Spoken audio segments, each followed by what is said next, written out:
Hello learners, welcome to my channel all about education. I have started a series on value education, and in this series my first video which was uploaded was on values and ethics. मेरे पहले video में आप लोगों ने मूल्यों के बारे में और एथिक्स के बारे में जाना होगा और आज हम डिस्कस करेंगे मूल्य तंत्र के बारे में. Value system, what is value system, how is it affected by our culture और सिविलाइजेशन और society. So let us begin our video. Now first let us understand what is value system. मूल्य तंत्र क्या है? मूल्यों का पदानुक्रम जो हर नैतिक व्यक्ति में उसके चयन में प्रदर्शित होता है. A hierarchy of values that all human beings, all moral beings have reflected in their choices. Most people's value system differ.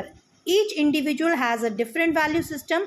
हर व्यक्ति का अलग अलग भिन्न भिन्न मूल तंत्र होता है. हर व्यक्ति का मूल्य तंत्र भिन्न होता है जो उसके अनुभवों, गुणों अथवा अवगुणों पर आधारित होता है.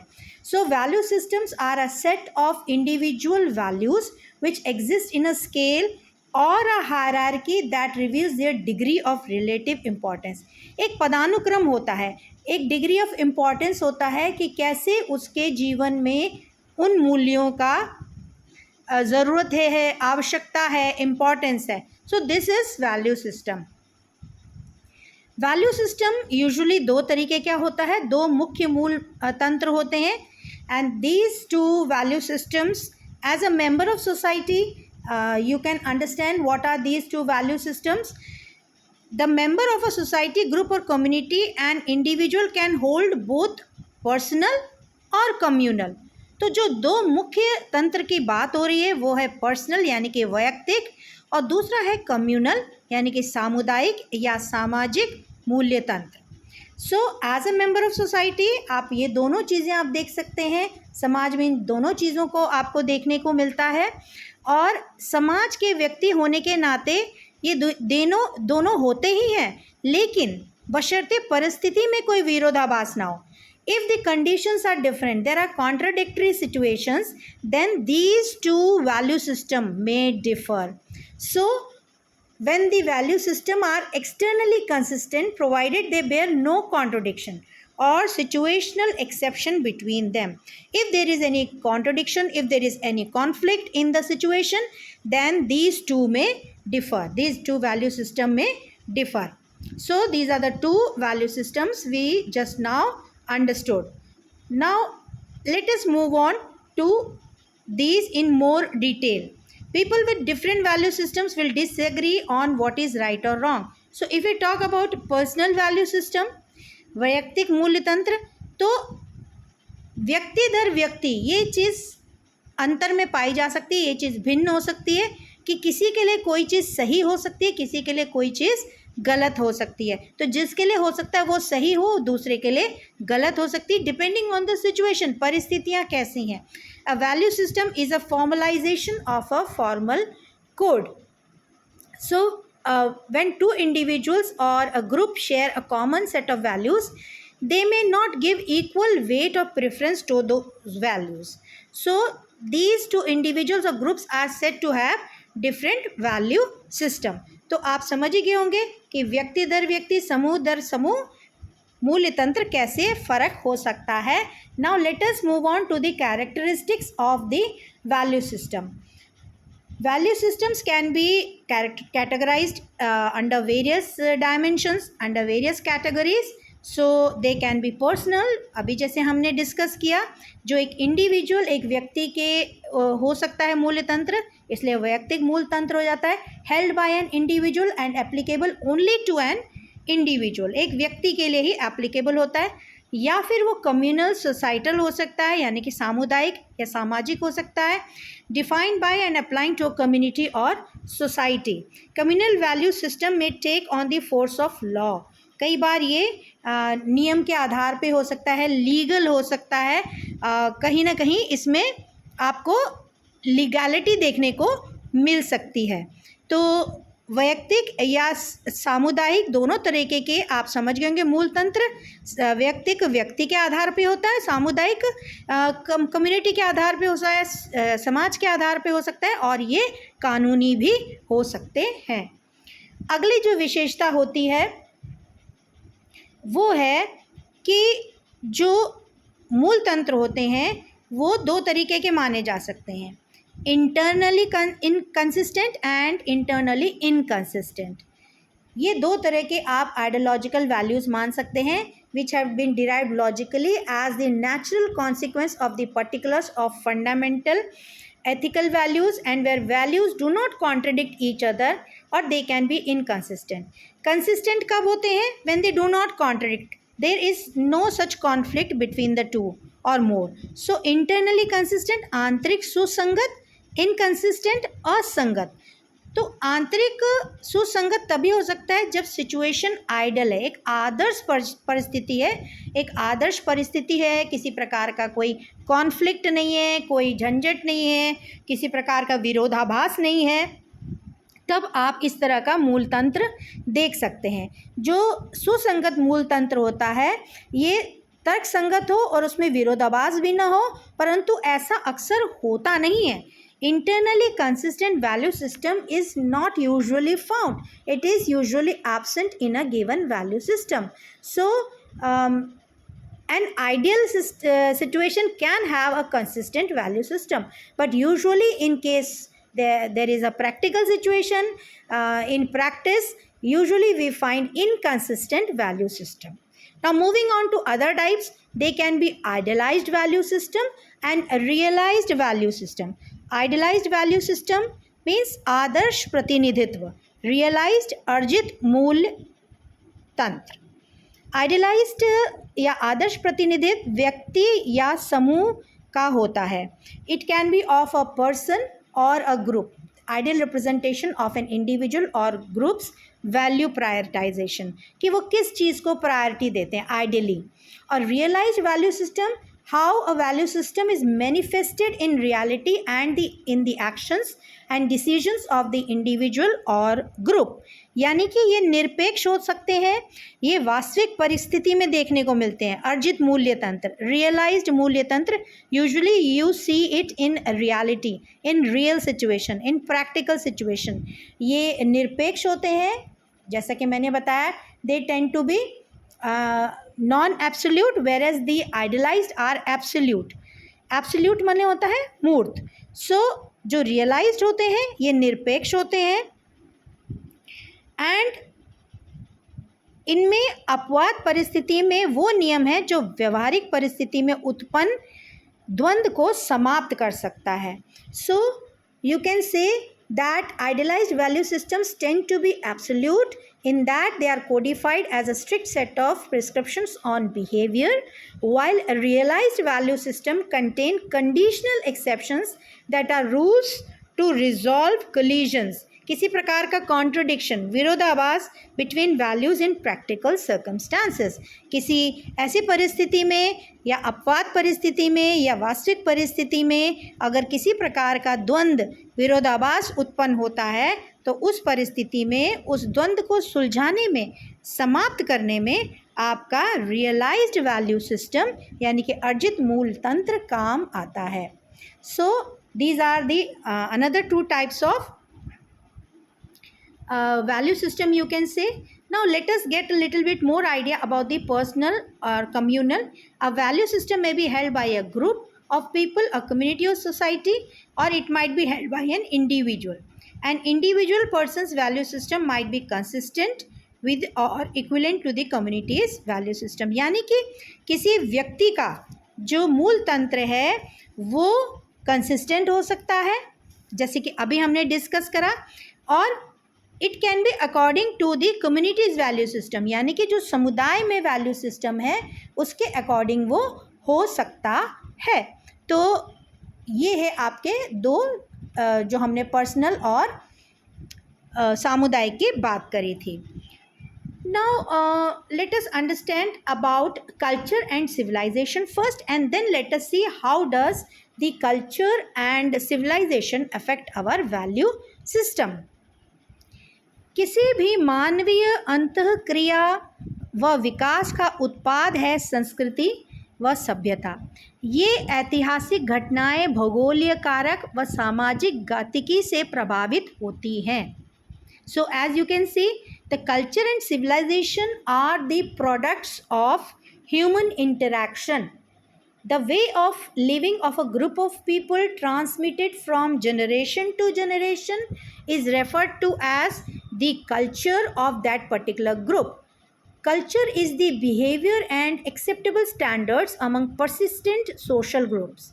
It is acquired through understanding, knowledge, behavior, skills, arts, capabilities, values, attitudes, and preferences.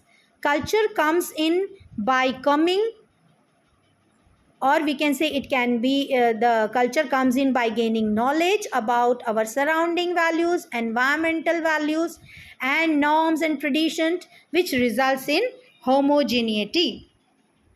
So as you have understood what is culture, ये एक भौगोलिक कारक व सामाजिक गतिकी से प्रभावित होता है. What happens geographically around us, the historical events, they affect our culture.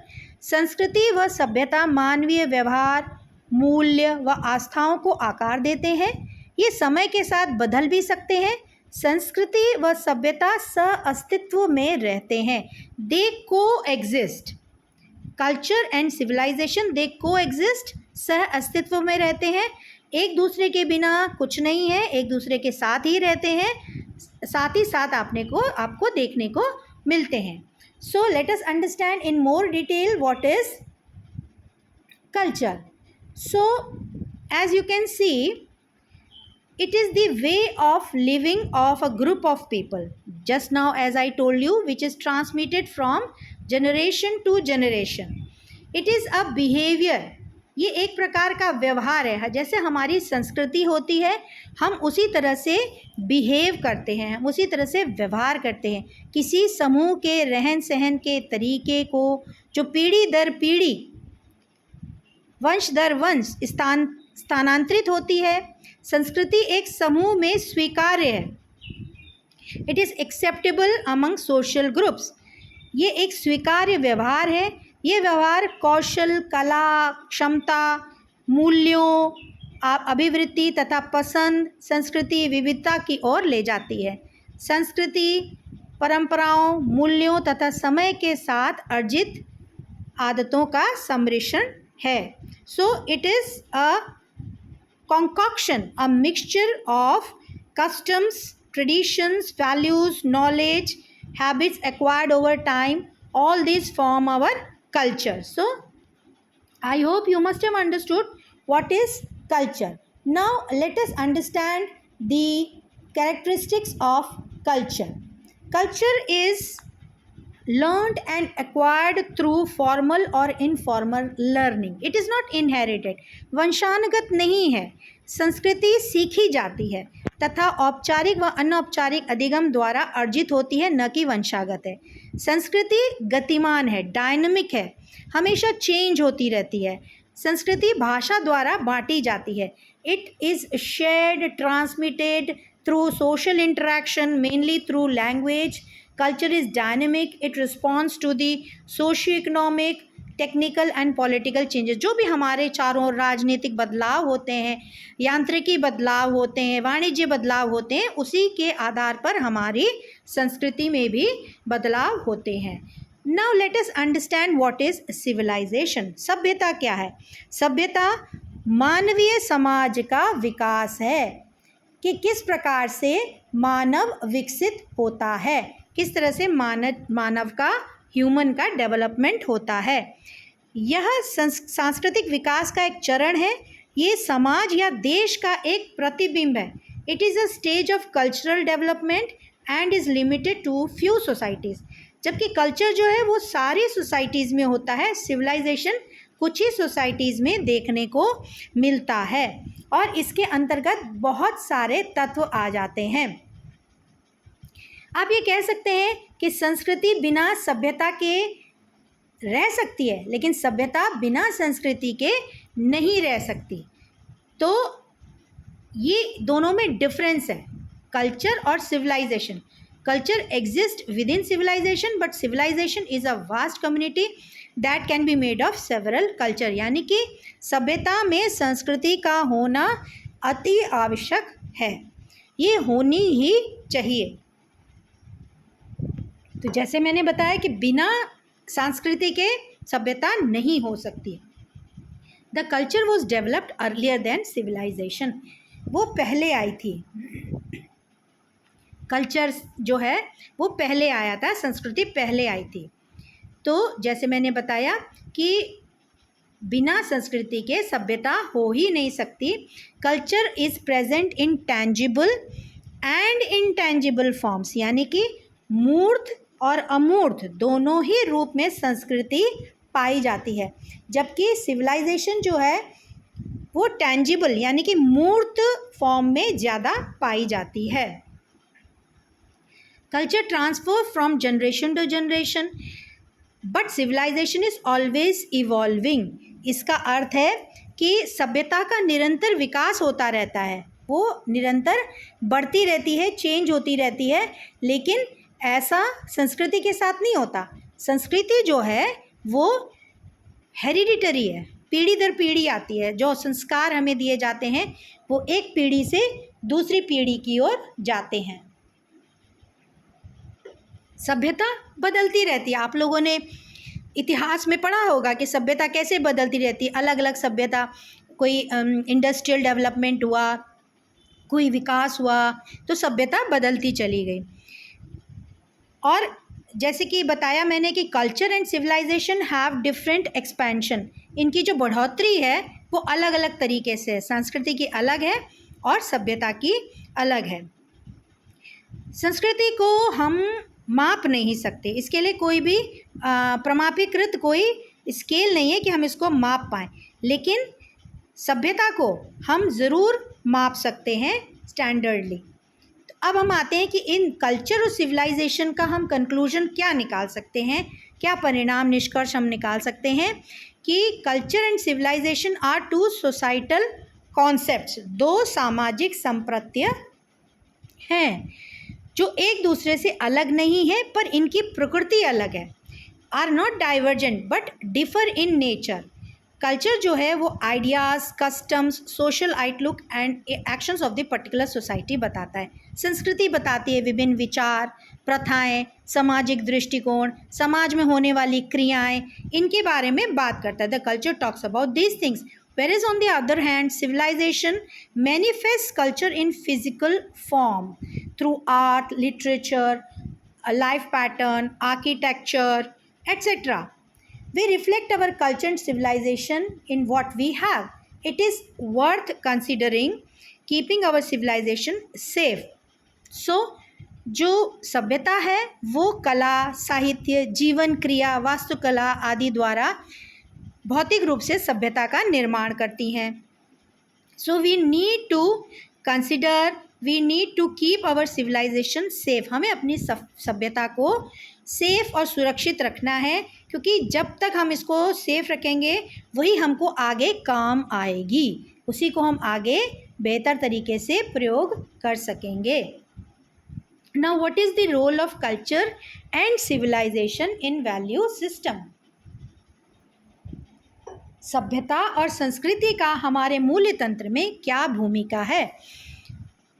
जो एक व्यक्ति है, जो मानव है, वो एक सामाजिक प्राणी है। You can say social animal, and individual is a social animal, and culture of the society has a big influence on the individual. The beliefs and traditions form the culture of the society.